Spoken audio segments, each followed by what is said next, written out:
Patibong ni Duterte ang kanyang pagsama sa Netherlands at nahulog ang PNP at Marcos administrasyon? Hindi lingid sa kaalaman ng marami na matagal nang matalas ang pananaw ni dating Pangulong Rodrigo Roque Duterte pagdating sa larangan ng politika at estratehiya. At sa nangyari kahapon kung saan siya ay agad gustong dalhin sa Netherlands nang hindi dumaan sa tamang proseso, tila malinaw na nagtagumpay siya sa isang napakaingat na bitag laban sa kasalukuyang administrasyon at sa Philippine National Police, PNP. Ang paglabag sa Rome Statute at ang Poisonous Tree, isa sa pinakamahalagang aspeto ng batas sa International Criminal Court, ICC, ay ang pagsunod sa Article 59(3) ng Rome Statute na nagsasaad na ang sinumang inaresto ay may karapatan munang dumaan sa korte ng kanilang sariling bansa para sa interim release o pansamantalang paglaya habang inaayos ang proseso ng pagsuko. Ang competent authority sa kasong ito ay ang Hukuman Supreme Court PH ng Pilipinas at ang custodial state ay ang Pilipinas din. Ngunit ano ang nangyari? Isinakay sa eroplano si Duterte papunta sa Netherlands nang hindi man lang dumaan sa tamang proseso. Ito ay isang malinaw na paglabag sa batas ng ICC mismo.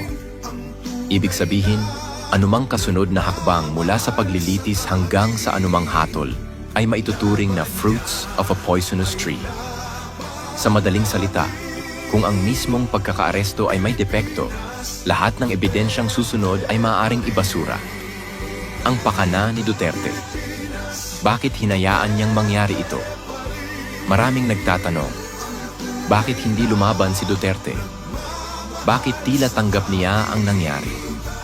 Ang sagot ay makikita sa mismong mga salitang kanyang binitiwan. Naiintindihan ko mga yan dahil trabaho nila ito. This is why it has come to an end. Isang pahayag na puno ng kahulugan. Ipinapakita nito na alam niyang darating ito at hinayaan niya ito mangyari hindi dahil wala siyang magawa, kundi dahil gusto niyang ilagay sa alanganin ang PNP, ang ICC at ang Administrasyong Marcos. Ang mensahe ay malinaw. Ang PNP at ang gobyerno mismo ang lumabag sa due process, hindi siya. Sa ganitong paraan, hindi lang niya napakita ang kahinaan ng kasalukuyang administrasyon, kundi inilagay rin niya sa peligro ang mismong kaso laban sa kanya. Paano nahulog ang Marcos admin at PNP sa bitag? Una, pagsunod ng PNP ng walang due process.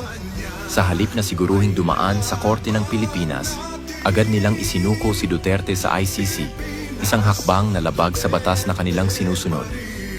Pangalawa, pagkawalang kibo ng administrasyon. Sa halip na ipagtanggol ang soberanya ng bansa at igiit ang tamang proseso, tila hinayaan lang ng gobyerno na mangyari ito na nagpapakita ng kanilang kahinaan sa pandaigdigang entablado.